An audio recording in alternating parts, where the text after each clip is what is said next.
बच्चों, आज हम कक्षा 9 से दुख का अधिकार नामक पाठ पढ़ेंगे, जिसके लेखक हैं यशपाल जी।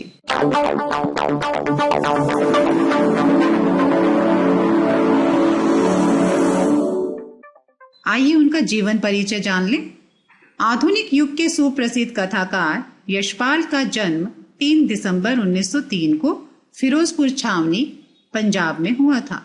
इनके पिता का नाम हीरालाल तथा माता का नाम प्रेम देवी था। इनकी प्रारंभिक शिक्षा गुरुकुल कांगड़ी में हुई थी। इन्होंने 7 बार विदेश यात्राएं भी की थी तथा इन्हें अनेक उपाधियों तथा पुरस्कारों से सम्मानित भी किया गया था।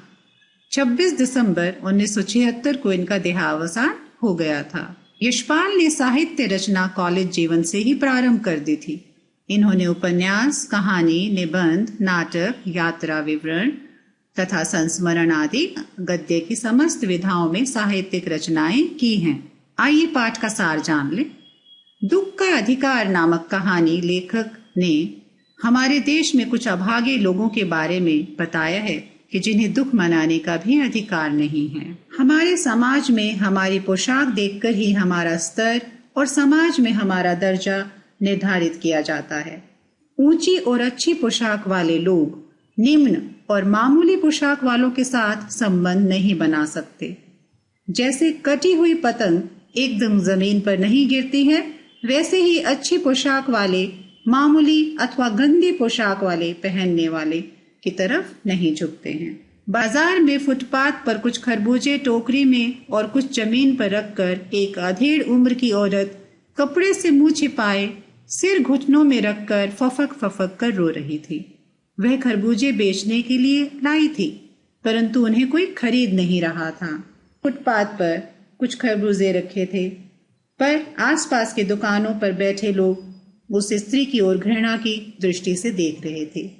लेखक उस स्त्री के रोने का कारण जानना चाहते थे, परंतु अपनी पोशाक का लिहाज कर वह फुटपाथ पर उसके साथ न बैठ सका और उसके दुख को न जान सका। वहीं एक आदमी कह रहा था कि क्या जमाना आ गया है कि जवान लड़के को मरे 1 दिन भी नहीं हुआ कि ये बेहया दुकान लगाकर बैठी है। दूसरा कह रहा था कि जैसी नियत होती है अल्लाह भी वैसी ही बरकत देता है। और तीसरे का कहना था कि इन लोगों के लिए संबंध कुछ नहीं, रोटी ही सब कुछ है। परचून की दुकान पर बैठे लाला ने कहा कि इन लोगों को दूसरे धर्म के ईमान की भी चिंता नहीं है। जवान बेटे के मरने पर 13 दिन का सूतक होता है और यह आज भी खरबूजे बेचने आ गई है। लड़का शहर के पास 1.5 बीघा जमीन में तरकारियां बोता था, जिससे परिवार का पालन पोषण होता था। वह परसों सुबह मुंह अंधेरे बेलों से खरबूजे चुन रहा था कि उसका पैर सांप पर पड़ गया और सांप ने उसे डस लिया। ओझा से इलाज कराने तथा नाग देवता की पूजा करने पर भी अधेड़ स्त्री के पुत्र भगवाना का शरीर काला पड़ गया और वह मर गया। उसका क्रिया कर्म करने में इनकी सारी जमा पूंजी समाप्त हो। बच्चे भूख से बिलख रहे थे, बहू को बुखार हुआ था, बुढ़िया को कोई उधार देने वाला भी नहीं था। वह रोते बिलखते बच्चों को घर पर छोड़कर आई थी। कल ही जिसका बेटा चल बसा था, मजबूरी में उसे आज बाजार में खरबूजे बेचने आना पड़ा। लेखक को याद आया कि पिछले साल उसके पड़ोस में भी एक महिला के पुत्र की मृत्यु हो गई थी और वह 2.5 मास तक पलंग से उठ न सकी थी। पुत्र वियोग में बार बार उसे मूर्छा आ जाती थी और 2 डॉक्टर उसकी सेवा में उपस्थित रहते थे। सारा शहर उसके पुत्र शोक से दुखी था और आज इस बुढ़िया के पास शोक मनाने की सुविधा भी नहीं थी और उसे यह अधिकार भी नहीं है कि वह दुखी हो सकती है।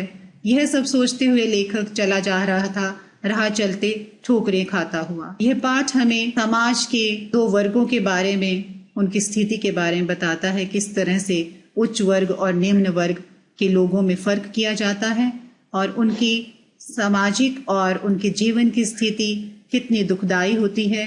गरीब लोगों को दुख मनाने का भी समय नहीं होता। इस पाठ के कुछ शब्द अर्थ हैं। अधेड़ यानी ढलती अवस्था, सूतक घर में पैदा होने वाले बच्चे अथवा किसी की मृत्यु के दुख का समय, द्रवित दया से पसीजना, कछियारी खेतों में तरकारी आदि की खेती करना, संभ्रांत मैंने प्रतिष्ठित उच्च वर्ग की या फिर सम्मानित। इस पाठ से कुछ प्रश्नोत्तर हैं।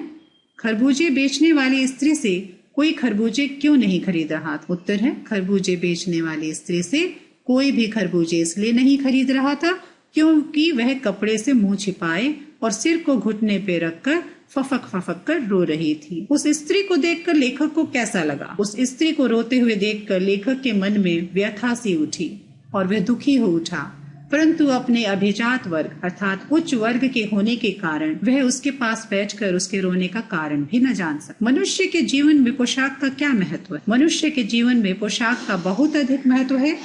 पोशाक को देखकर ही पता चलता है कि अमुक व्यक्ति उच्च वर्ग का है अथवा निम्न वर्ग। पोशाक हमारे लिए कब बंधन बन जाती है? तो पोशाक हमारे लिए तब बंधन और अड़चन बन जाती है जब हम अपने स्तर के नीचे के लोगों की भावनाओं को समझना चाहते हैं लेकिन समझ नहीं पाते। उस समय हमें लगता है कि हम समाज के भय से उनके साथ बैठकर उनका दुख दर्द नहीं जान सकते हैं। इस प्रकार पोशाक दो विभिन्न वर्गों में व्यवधान बनकर खड़ी हो जाए। बुढ़िया के दुख को देखकर लेखक को अपने पड़ोस की संभ्रांत महिला की याद क्यों आई? बुढ़िया को रोते हुए देखकर उसके पुत्र वियोग का अंदाजा लगाने के लिए लेखक को अपने पड़ोस में पुत्र की मृत्यु से दुखी संभ्रांत महिला की याद हो, जो कि 2.5 मास तक पलंग से उठ न सकी और उसे 15 मिनट बाद पुत्र वियोग से मूर्छा आ जाती और दो डॉक्टर हरदम उसकी सेवा के लिए सिरहाने बैठे रहते थे, जबकि इस बुढ़िया को अगले दिन ही बाजार में खरबूजे बेचने आना पड़ा। एक नए पाठ के साथ हम फिर मिलेंगे। धन्यवाद।